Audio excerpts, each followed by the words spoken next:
Your brain is the most powerful weapon in the world. Once you put away your phones and your computers and all that we have nowadays, yeah, it's great. We're up to date. But your brain is the only thing you have when you're going through depression, when you're going through hard times, when you're going through death. Real life, you can't Google that, man. You're alone. You're alone. You may have a shrink you're going to, you may have a best friend you're going to, but there's 24 hours in the day where you're alone in this brain. And your brain is talking to you in all kinds of ways. And it wants to control you, pull you in these different pockets. If you can't control your own brain and your brain controls you, you got to tell your brain where you want to go and how you want to go and how you want to get there. You got to control it. If not, it's over. So this guy just passed me. He said, Goggins, just be average today. Some of you just don't understand. Some of you have been average for so damn long, you don't know what it is to do hard work. But there's a lot of you out there who want to be much more than average, but just don't know how to do it every single day, the grind. You need to find someone to oil those fucking gears up. So check it out. This is a mindset. Maybe it's true, maybe it's not. But there's a motherfucker out there who wants what you have, who wants the position you are, who wants the job you have, who wants the wife that you have, or the husband. There's someone out there hungry that wants everything you fucking have. Maybe it's true, maybe it's not. But if it is, it's gonna be your ass. So make that a motivation for you. Stay hard. And this 30 miles was the life-changing moment. I was out of it. I was in the worst pain in my entire life. I was, to me, on the brink of death. And I was able to chunk this 30 damn miles into small pieces. I was so driven, and I'm not gonna say motivated because motivation's crap. Motivation comes and goes. When you're driven, whatever's in front of you will get destroyed.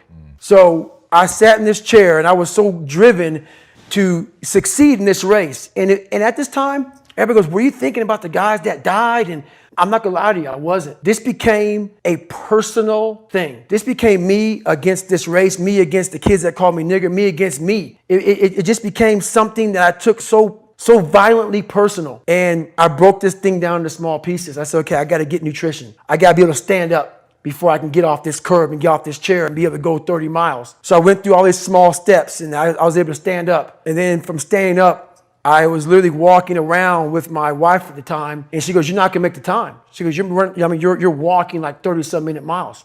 I got to mile 81, and the second she said that I'm not gonna make the time, I ran the last 19 miles nonstop.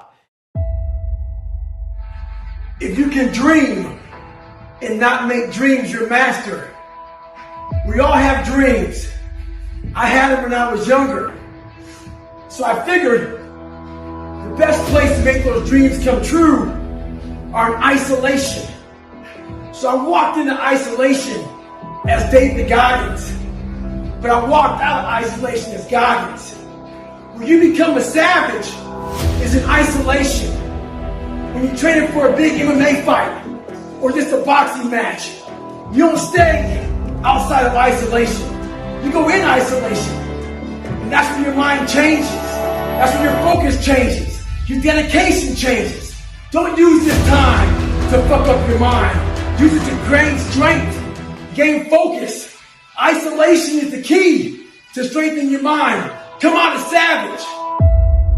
So you gotta strategize on each problem you have in life. Slowly break down that problem. Don't think about all the problems you have, just one at a time. And before you know it, you fix all these problems, but you cannot focus on all of them, just on the one thing at a time. A lot of us, mediocrity is everywhere right now. And we're always trying to find an easy way out.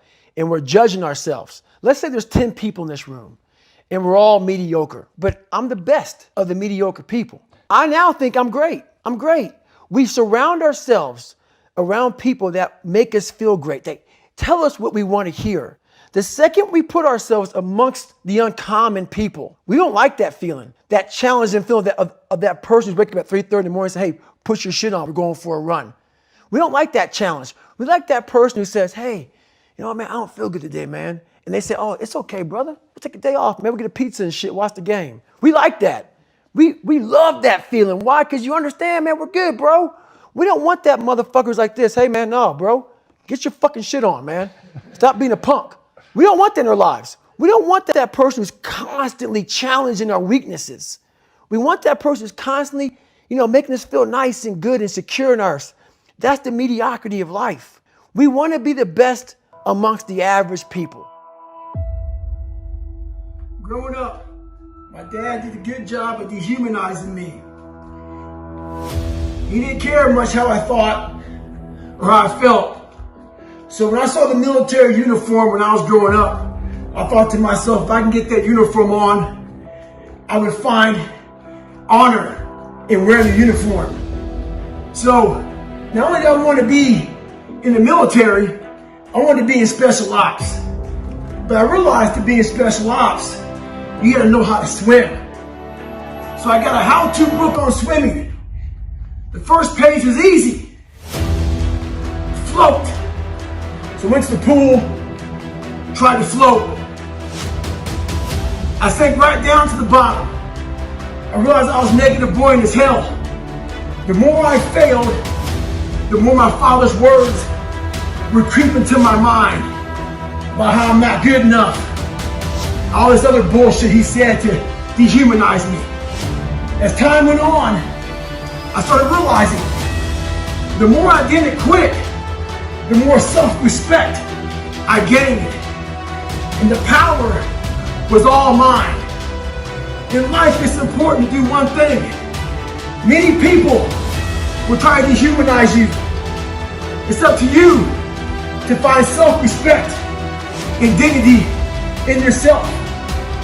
You don't need a uniform to have honor. You need to have pride in yourself. Dignity. Stay hard.